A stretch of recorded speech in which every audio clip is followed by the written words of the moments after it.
Good.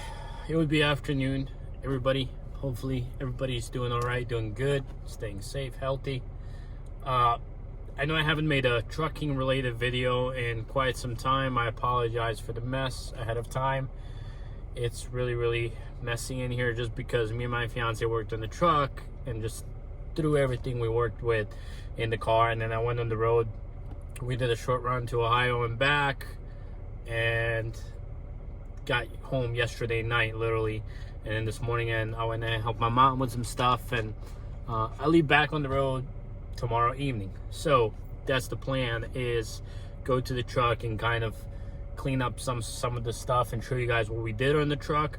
And then at the same time today, this other guy that works in the company, his water pump is leaking, and he asked me if I would fix it for him, and I said, hey, $250 and I'll do it. And it seems pretty simple. Just drain the coolant and then take the pulley off and the pump. And he was gonna buy a new pump, but a new pump for a dd15 is freaking $1,200. That is absolutely outrageous and ridiculous, and is why I love these older engines. The reason it's so expensive is they have a clutch on it. Apparently it improves the fuel economy. Yeah, sounds like improves their profit margins. But the regular water pump for it is like $100. So I was like, if that was my truck, I would find out if you can just put a regular one on there instead, because they're like $100, $150. You can find them aftermarket and whatnot. But the Freightliner one is like $1,200. So I was like, I mean, you know, if your water pump is fine, it's not leaking, just replace the gasket. And so that's what we're doing. We're just gonna replace the gasket.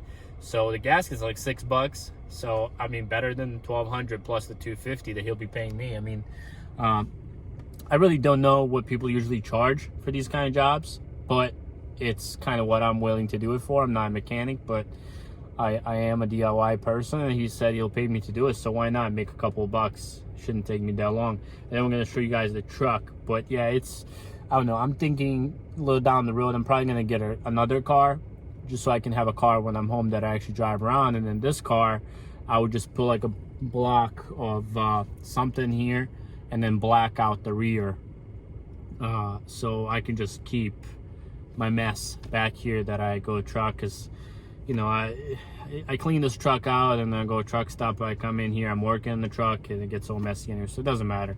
It's a cheap car anyways. But yeah, without much more talking, we're gonna get to it and we'll catch you at the truck stop. All right, there's the lovely dd15.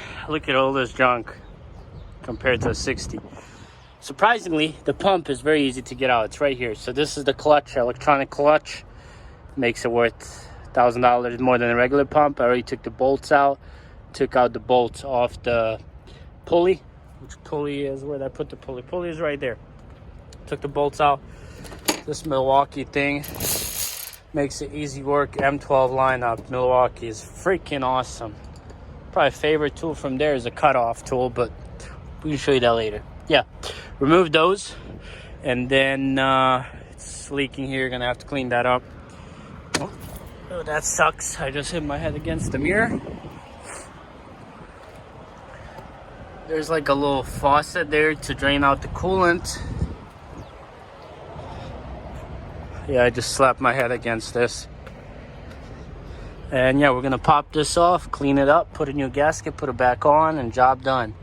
And then slap the belt back on. The tensioner's back there. We'll show you that once we go put this belt on.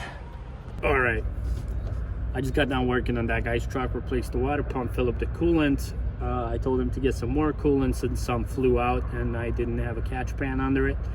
It is what it is.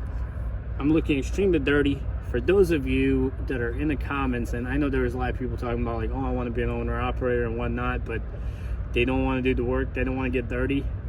I don't think it's the right job for you. Or if that's the way you want to do it, just get a new truck. If you're going to pay somebody to do all of the work on the truck, you know, you're really not going to be making a lot of money yourself. Like, for example, I did this an hour and a half, charged them $250.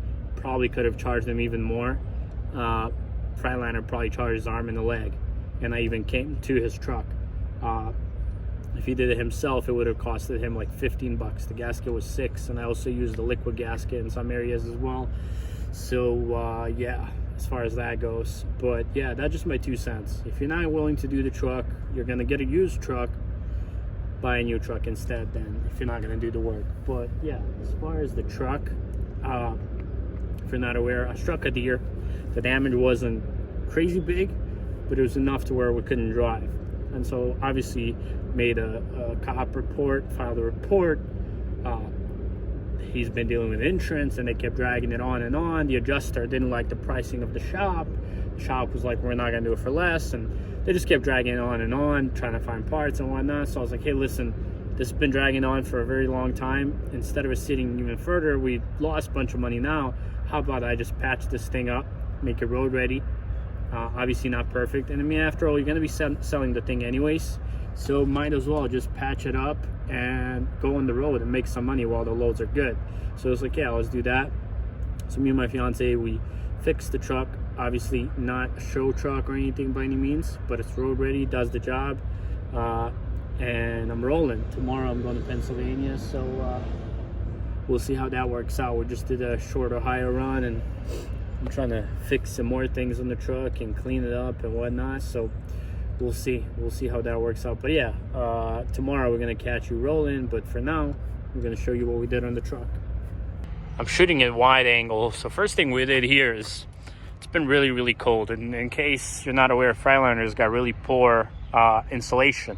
So we got this panel. It's a peel-on panel. Probably should find it cheaper somewhere else, could find it cheaper, but we went with this and peeled it onto the metal panel. So when it does get cold, this definitely keeps some of that heat inside. And then on top of this, we're going to put the panel, the actual panel that goes on. We also replaced this part. I don't know what you even call it. Yeah, the truck is a super big mess, but we're going to sort that out tomorrow before we go on the road.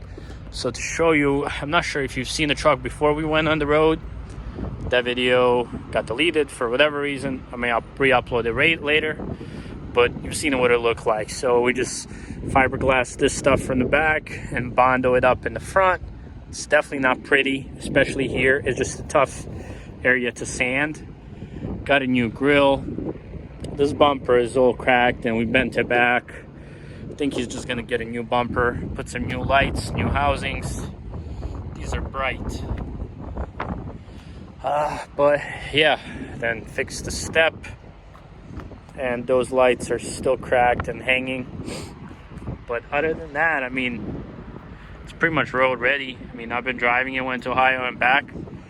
It works, does the job. I'm just gonna paint spray this black just so it's not sticking out that much, and then whoever does buy it from him or whatnot, they can actually paint it if they like to. But yeah, that's for today. We're gonna catch you guys rolling tomorrow.